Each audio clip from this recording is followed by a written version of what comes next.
Welcome back to Ask Allison. Here is today's question. How can I create and confidently enforce a no-show and late cancellation policy that balances clear boundaries with compassion for my clients? This is a juicy one, right? This is like a place where a lot of therapists will get in arguments on Facebook groups. Before I dive in, I want to thank Therapy Notes for sponsoring Ask Allison. I've talked about them for years. I know their features by heart. You probably do too, but here's what really sets them apart. First, they genuinely care about your experience. It's not just about troubleshooting. They actively implement user-suggested experiences like therapy search, secure messaging, clinical outcome tracking, real-time insurance checks, and a smooth super bill process. Everyone at Therapy Notes believes in the product and wants you to love it too. Plus, they're independently owned, which means no venture capital and no pressure to prioritize investors over customers. I'm going to say that again. They are independently owned, which means no venture capital and no pressure to prioritize investors over customers. This independence allows them to keep prices fair, to focus on innovation, and to prioritize customer experience. With over 100,000 therapists already on board, they've proven you don't have to compromise success for quality. If you're ready to see for yourself, try Therapy Notes free for 2 months with the code ABUNDANT at therapynotes.com. All right. So whether you're unsure about your policy, what it should be, or you're struggling to enforce it, I am here to help. And we're going to break it down into 2 parts, deciding on the policy and then following through with it. So what should your policy be? If you are not sure what your no-show or late cancellation policy should look like, here are some key points to consider. First, treat your practice like a business. Write your policy as if your practice is full. Picture clients wanting to see you, but they're unable to get an appointment because of last-minute cancellations. Your policy should reflect the value of your time and your availability. Next, I want you to avoid punishment and focus on boundaries. A no-show policy isn't about punishing clients. It's about setting and maintaining boundaries. I want you to make it clear. I want you to make it firm, and I want you to make it compassionate. I want to also reiterate that as therapists, it is our job to model boundary setting and boundary maintenance. So keep that in mind when we're talking about this. I also want you to script your policy. So it's going to be in your informed consent. It's going to be in your financial agreement. It's going to be in the paperwork that our clients don't usually read. So I want you to have this script that you can do for the very first session. I want you to use the script in your first session. If you need to cancel a session, please do so at least blank number of hours in advance. Blank could be 24, 48, 72, you tell me. If you cancel within 24 hours or you don't show up, you're going to be charged the full session fee of, insert your fee here. If I can fill your spot, I won't charge you. I'll use the card I have on file to process the fee at the time of the missed session. Do you have any questions about this policy?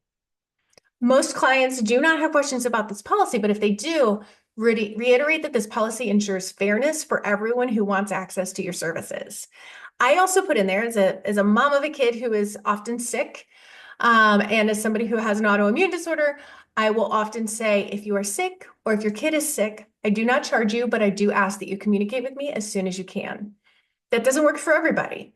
I want you to think about your policy and what works for you in your sessions and your clients in your business. All right, let's talk about how to enforce it, which is actually the harder part. First, I want you to clearly communicate up front, right? That first session. It is the best way to avoid awkwardness by talking about it in that first session. Sneaking it into the fine print of your informed consent and avoiding the conversation might seem easier in the moment, but it's going to lead to confusion. It's going to lead to mistrust, and you're going to have clients leave because the first time you charge them, which you're going to because you're going to hold your boundaries, if they didn't know you were going to do that because you didn't verbally communicate it, they just signed all the paperwork, they're going to leave because you've kind of done them dirty. So next, I want you to model boundaries. As therapists, we help clients set healthy boundaries, right? Enforcing your own is an opportunity to model the skill. If you set a policy, it is your responsibility to follow through. It messes up your clients when you don't follow through on your boundaries. Next, I want you to expect discomfort. Charging for a no-show or late cancellation can feel uncomfortable sometimes, but you can handle it. You have dealt with much worse. So remember, it is not about being punitive. It's about maintaining a professional boundaries and ensuring fairness. Let's talk about exceptions because those are going to come up. Inconsistency holding the policy could be a problem from an ethics standpoint. So I'll say that. It is really important to set policies you'll actually hold. If you know you're not going to charge the full fee, you just know you're not. Maybe you could do $50, but you're not going to charge the full fee, then make your policy $50. Life happens. It is okay to waive a fee for emergencies like illness or accidents or whatever else you deem an emergency, but be really clear on the front end what that is. Lastly, when a no-show occurs, approach it with curiosity in the next session. Explore if there's a therapeutic issue behind the missed appointment, but always come from a space of support and not a space of judgment. So having a clear no-show policy and sticking to it is a really important part of running your practice. It protects your time and models healthy boundaries, and it ensures fairness for all your clients. Today's free worksheet is policies to consider in your practice. You can DM me the word sheets to get this week's worksheet and access to the previous ones in the series. If you need help building your practice, I've got you covered there. I will take you step by step exactly how to build a practice that is not only full, but also feels sustainable.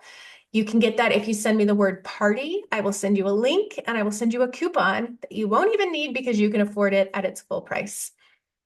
All right, y'all. I hope you have a really great day, and I'll talk to you later.